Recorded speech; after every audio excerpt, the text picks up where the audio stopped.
Au volleyball maintenant, hier le Terville-Florange a joué un match capital pour le maintien en Liga féminine, c'est l'élite, face à Évreux, un match sous pression, peut-être trop de pression pour des Mosellanes méconnaissables hier. Défaite du TFOC 3-7-0, on voit ça en image.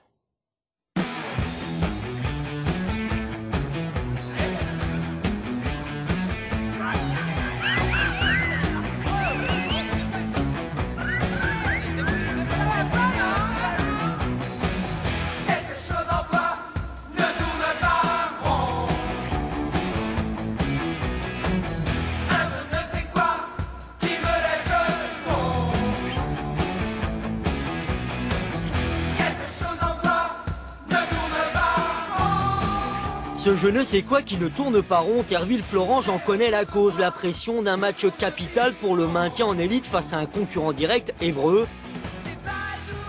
Une pression qui a tourneboulé une équipe mosellane dont on n'a jamais reconnu le vrai visage. Évreux, en bon tueur à gage, a nettoyé les sets sans coup fait rire, 3 manches en une demi-heure chacune. Des scores pas forcément larges, 18-25, 21, 25, 22, 25. Mais une sévère défaite à la clé qui risque de peser lourd pour le maintien en fin de compte. Sur l'ensemble de la partie, c'était vraiment pas très beau, on a manqué de combativité, ça c'est sûr, mais je pense qu'on a été fragile à un moment donné psychologiquement et c'est certainement là qu'on l'a perdu. La qualité de jeu, de toute façon, on sait qu'on l'a. Sur ce genre de match-là, c'était surtout le mental qu'il fallait tenir. Et je pense que là, elles ont été mieux que nous. Maintenant, il ne faut pas qu'on baisse les bras parce que ce n'est pas définitivement fini pour nous. On ira chercher les points ailleurs. Le comble, c'est chez le voisin lorrain Vendeuvre, depuis hier officiellement relégué en division d'excellence féminine, que Terville-Florange doit aller chercher des raisons d'espérer le maintien et retrouver le sourire samedi prochain. Et pour parler de la saison de Terville-Florange, nous recevons ce soir son entraîneur, Pompilou Dascalou, bonsoir. Bonsoir. Je vous voyais très attentif par rapport au sujet. La force de votre équipe depuis 2 saisons, c'est son groupe. Et hier, c'est tout le groupe qui a complètement implosé face à la pression. C'est peut-être la première explication, oui, de cette défaite. Et la seconde ? La seconde aussi.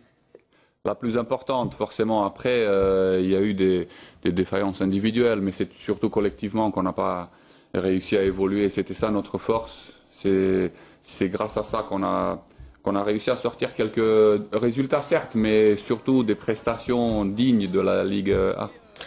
Du coup, avec cette 15e défaite, vous restez avant-dernier et vous laissez surtout Évreux prendre 3 points d'avance au championnat. Désormais, Évreux a 16 points, vous en avez 13. Samedi prochain, il y a un match contre Vendeuvre. À Vendeuvre, c'est un derby. Il vous faut gagner avec une large avance.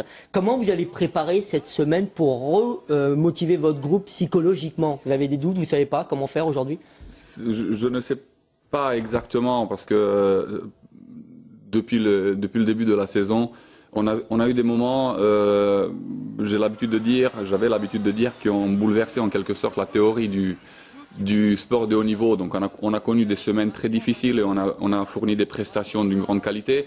On a fait une très bonne semaine avant Évreux là, et on a vu donc le match qu'on a fourni hier soir. Oui, c'était hier. Hier soir, oui. Déjà. Et donc voilà. Maintenant, il n'y a plus de calcul à faire. Je pense que l'idée de base, ça va être de repartir à la bagarre avec notre qualité première, le cœur, et aller chercher le maximum de points à chaque fois, pas uniquement contre Vendeuvre. Ça veut dire, on en parlait un petit peu avant le début de l'émission, il y a la Coupe de France avec une demi-finale. Il faut quasiment occulter cette demi-finale, même si c'est une super expérience à vivre. Cette fois, c'est place au maintien. Il faut lutter des matchs de coupe pour le maintien. C'est 2 choses différentes, hein. Donc la coupe, c'est vraiment particulier. C'est vrai qu'on a bénéficié quand même d'un tirage au sort assez favorable pour arriver dans ce carré magique, oui. Mais plus que jamais, notre attention, notre tout doit se focaliser sur le championnat.